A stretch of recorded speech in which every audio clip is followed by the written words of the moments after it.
Bastrop, Texas. I actually think it's Page, Texas. I think we're closer to Page. We're kind of halfway between. It's just small town Texas near Austin, and we are on my uncle's kind of ranch, just this really big private property with like nothing going on. It's just us and like a ton of wilderness. It's pretty nice.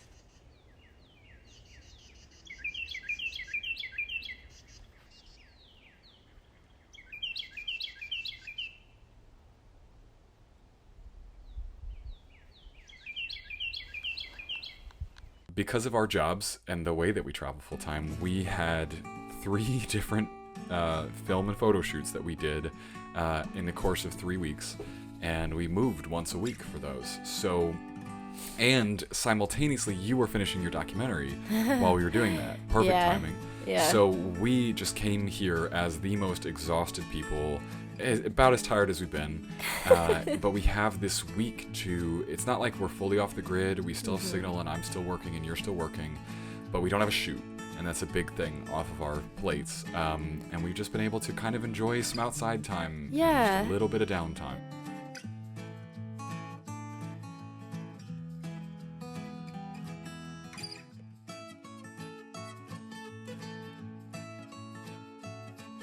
Can you hear it in our voices? What you probably hear actually is not like full relax, because we're still trying. Boondocking requires a lot of work. Yes. There's a lot that we didn't, we don't have experience with, and I'm sure it's super easy for other people who are really good at this. Congratulations. But if you're new to this, like we are, this to the RVing lifestyle, it is a challenging thing to boondock. It requires a little work, a little know-how. You have to kind of continually be aware of what you're doing. It's not the same as showing up at an RV park like we generally like to do. Plug in, plug your water in, plug your sewer hose in, and just You're relax. good to go. You know? Yeah, and I think the beauty of boondocking is that you do get to go out into nature, and you are really pretty much off the grid, and like nobody's gonna bother you. You don't have to worry about neighbors or anything. You're all alone, and that can be really nice. But with that comes a lot of hard work. So we're doing this for 7 days at this boondocking thing, and we weren't sure how we were going to fare in terms of like, are we going to have to go dump any tanks? Are we going to make it just on water? And how about the power? So those are going to be our 3 biggest considerations when we come out and boondock for like a week. You got to watch those kinds of things. We have that solar panel that came with the Alta. It's 50 watt, and that's actually keeping up pretty well. Our first couple days here were cloudy, so obviously it didn't keep up with our batteries on a cloudy day, but once it got really sunny, it's doing pretty good. Yeah. So your uncle has a generator. You lucked out. Yeah, this is what we're doing. One again. Private property, borrow somebody's generator. And fill up their gas tank when you leave. It's not a big deal. And so we'll run that for maybe a couple hours in the evening, which is kind of nice because, if we want to pretend to be normal for an evening and we want to come inside and watch a movie, great. Run it and watch a movie, and it'll charge your batteries up pretty good, So that I think has worked out really well for us. We've learned how to make that work.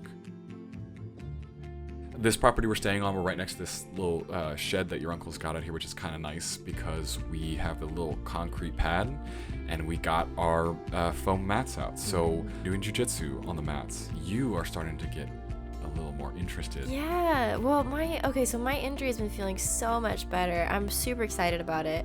And I've been feeling really good, so I was like, yeah, let's try some jiu-jitsu. And it's fun now because I feel like the last time that I felt good enough to like roll around with you was you didn't really know anything either, and so we were just kind of like, oh, I think we learned this one thing in class, but now you know a lot and you were actually able to like teach me some of the basics, which was really fun.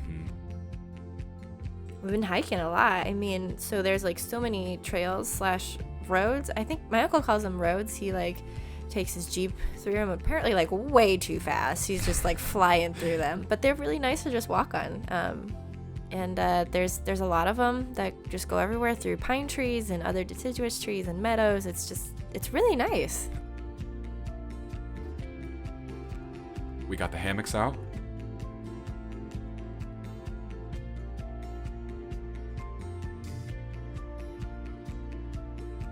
Had some hammock naps, which is just the best. There's nothing like a hammock nap, man. I just slept. I like laid in that hammock. I put my little hat on my face and I was like, yeah, you were out. So nice.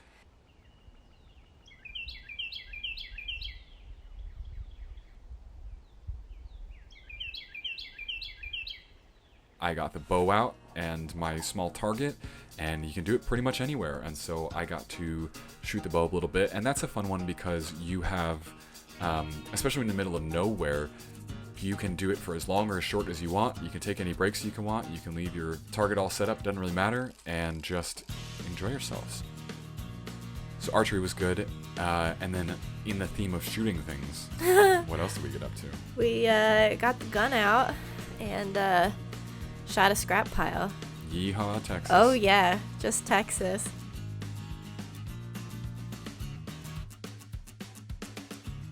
We're weekend boondockers, man. We just need a couple days out there, and that's great. And even, we pushed it this week to do a full week, but I'm glad we did. And I think we've shown we can do that now, and we've learned how to push that. But could we do a whole lot longer? Not with our lifestyle, not with the work we need to do, not with the other things we have interests in. Yeah. It's just we're more often going to have that rolling apartment. And probably not without a borrowed generator. Yeah. We don't want to just be any one thing. We like exploring all different things. So we're going to be here boondocking, doing the nature thing for a week. And I think our next stop, we have some different things planned where we're going to be we're going downtown. all over the place, and we're going to hang out kind of city style and have some fun.